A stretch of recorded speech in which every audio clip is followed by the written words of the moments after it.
My name is Ethan Harper. I am a biology teacher in Washington. Every summer afternoon, I go fishing at Serenity Lake, a hidden place far from roads or houses. Ever since I relocated to this place, this has become my daily habit. The lake is my sanctuary, a spot where I can unwind and escape from reality. I always leave my small boat leaning against a large pine tree near the shore. It is heavy, and there's no danger of it falling. I cover it with a tarp to keep the animals away. I had been by the lake for an hour on a sweltering summer afternoon. I managed to catch a few fish and stored them in the cooler. The sun was going down, the daylight disappearing beyond the mountains. I was getting ready to collect my equipment when I caught a peculiar sound coming from across the lake. I glanced over and witnessed a person disposing garbage bags into the water. It looked like they were disposing of something suspicious. I shouted, "Hey, what are you doing?" The person looked at me and ran into the forest, leaving all the bags thrown in the lake. Rowing quickly to the shore, I examined the bags. There was a dark liquid dripping from the base, maybe red, but it was hard to tell for sure in the dim light. A chill ran down my spine. I decided to leave.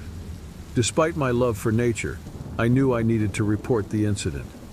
As I was packing up my boat, I heard a branch breaking nearby. With my nerves on edge, I covered the boat and started walking back home, looking over my shoulder every few steps. When I got home, I put away my gear in the shed and quickly locked the door. The incident at the lake continued to bother my mind. Later, I decided to prepare dinner using the leftover food. As the meal heated, a knock on the front door caught my attention. Who could be here at this time? The headlights were on. My vehicle was parked in the driveway. Carefully nearing the door, I heard someone outside saying, "Mr. Harper, I know you saw me at the lake. Can we talk?" Consumed by fear, I had no chance to open the door. "Leave or I'll call the police," I yelled. The calm voice outside insisted, "Mr. Harper, please open up. I can explain." Ignoring the plea, I grabbed the phone ready to call. At night, I woke to glass shattering. An intruder had entered. I grabbed my antique hunting gun hiding behind the bedroom door. As footsteps approached, I aimed the rifle. When the bedroom door opened, I ordered the intruder to lie down. They raised their hands saying, "I don't mean harm. I need to talk about the bags in the lake." The person, a middle-aged man with a stubble, looked exhausted and desperate. I maintained my position, the rifle steady in my hands. He continued, "Please listen to me. I'm not a threat." I looked at him suspiciously, but his voice had a note of sincerity. "You're not getting it," he stated, "though. Those bags were human bodies." I didn't have a choice, although I didn't desire to do it. "Human remains?" I asked. He nodded, tears streaming down his face. "I work for dangerous people. They forced me to dispose of the bodies. I just wanted to protect my family." I lowered the rifle slightly, but not completely. "Why did you come here?" I asked. I needed to explain. If you were to tell the authorities, they would come after me and my family. I couldn't let that happen. He took a step forward, but I raised the rifle again.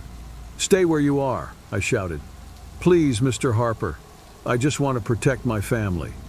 They are watching. If I fail, they will kill me. They will kill all of us." I could feel the genuineness in his voice, but I couldn't lower my defenses. "Get out of my house now. I will call the police, and you can explain everything to them." He retreated, visibly dejected. "You don't understand. They have eyes everywhere. If I don't go back, they will come after my family." I nodded, still not lowering the rifle. "I'll give you some time to leave, then I'll call the police. I hope you can protect your family." He left through the main entrance, disappearing into the darkness. I locked the door and called the police, explaining everything that had happened. I waited nervously until the police arrived. I explained the situation, and they promised to investigate. The following days were a blur of nervousness and suspicion. The police asked some questions, but they couldn't find the man or any evidence of the bags in the lake. My brothers came to help me fix the broken window, and Dale, my older brother, stayed with me for a few nights. The incident left me paranoid. Every noise seemed like a threat, every shadow a potential attacker. But life went on. Classes resumed, and I tried to return to normalcy. However, something inside me had changed. The tranquility of Serenity Lake had been shattered, and the sense of security I once had in Pine Creek was shaken. One night, months later, while reviewing evidence, I heard a familiar sound of footsteps outside my window. I grabbed my rifle and went to check. There was no one there, but a note was stuck to the broken window. With trembling hands, I opened the note. It said, "Thank you for not turning me in. My family is safe for now, but they are always watching. Take care, Jay." I felt a chill down my back. The words served as a reminder that the threat remained present. Despite the incident, I didn't stop going to Serenity Lake. However, now I am always on high alert, with my eyes keen on any strange movement, determined to never be caught off guard again. The tranquility of the lake may have been tarnished, but my love for nature and fishing is stronger than fear. Every time I return, I am prepared for the unexpected, but I don't let it steal my peace. Please like and subscribe if you are enjoying.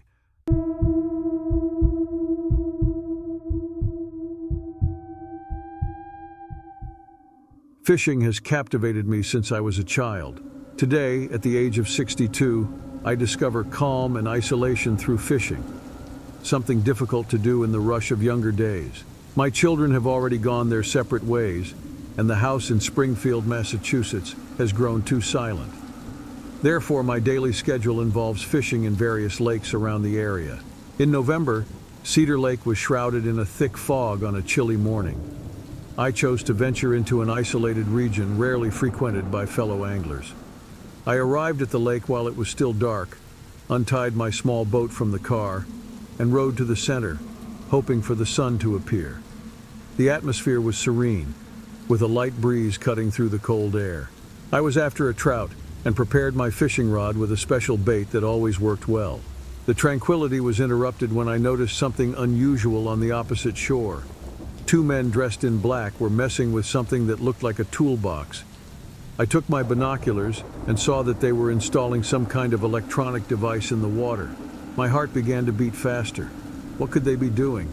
I observed for a few minutes until they finished and disappeared into the forest. Intrigued, I rowed slowly to the place where they were. There was a slight ripple in the water, but nothing that revealed what they had done. I decided I needed to investigate more closely.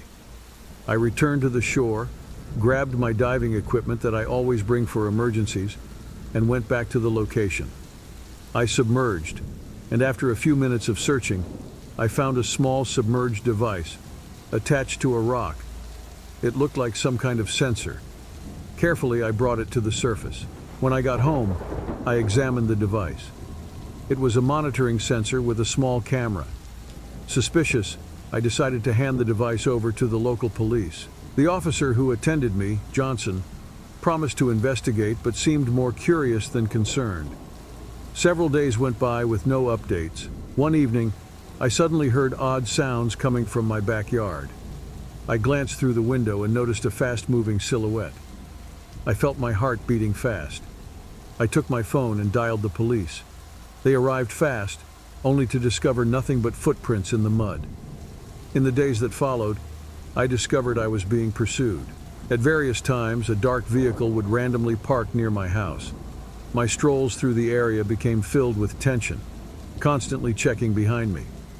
I talked to Johnson once more, who mentioned they were keeping an eye on the situation, but their hands were tied without concrete proof. I chose to take my own measures. I installed security cameras around my house and sought help from my friend Jack, a former military man. Jack began spending nights at my house to ensure my safety. However, the constant feeling of being watched plagued me. One night, while reviewing camera footage with Jack, we saw something alarming. A dark figure was tampering with the fence in my backyard, installing something. Jack rushed outside, but the figura vanished into the darkness. We discovered a small device attached to the fence, similar to the sensor I found at the lake. I took the device to Johnson, who finally took the situation seriously. They analyzed the device and found that it was transmitting data to an unknown location. The authorities launched a more thorough investigation, and I felt somewhat more secure with their presence in our community. Nevertheless, the time of tranquility was brief. One day in the morning, I found a letter in my mailbox. There were images of me fishing at Cedar Lake and a message advising, "Don't meddle in matters that don't concern you." I showed the note to Johnson, who was now genuinely worried. They increased surveillance and looked into potential connections to illegal activities in the area. As days passed, tension continued to rise. I felt on edge, every noise making me jump. Jack suggested I leave town, but I refused to abandon my home. I chose to confront this situation head-on. One night, while exploring near the lake with Jack, we stumbled upon a hidden cabin among the trees. Lights were on inside. I cautiously approached, peering through the window to see electronic equipment, monitors, and detailed maps of the area. We had encountered something significant. We returned to inform the police. The following morning, Johnson led an operation to search the cabin.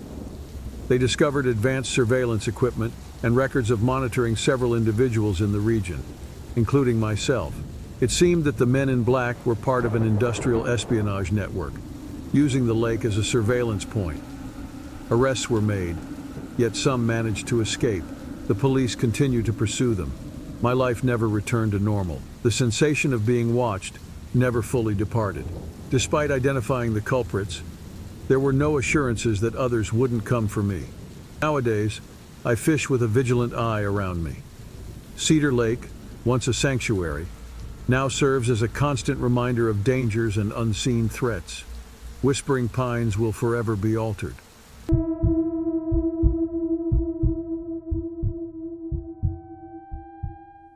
In my small coastal village in the Philippines, the summer of 2023 was scorching and oppressive. After a few years in Manila, I, Miguel, had recently come back. I desired tranquility, and nothing beats a nice fishing excursion. I asked my adventurous best friend, Arnel, and my cousin Joaquin, who is a beginner photographer, to join me for a weekend at Mariposa Beach. Mariposa Beach was famous for its pristine waters and gentle surf. The area was isolated, enclosed by a thick jungle, and there stood a deserted lighthouse at the top, filled with tales of vanishing and peculiar occurrences. We were eager to establish our campsite and begin exploring the surroundings. We got there in the evening. The sun was starting to go down. We discovered a location close to the lighthouse where we could pitch our tents. The gentle breeze was softly blowing, and the calming sound of the waves was almost entrancing. We established our little camp and began getting dinner ready.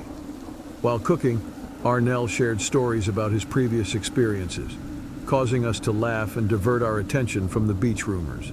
After dinner, Joaquin suggested a walk to the lighthouse to take some photos at night.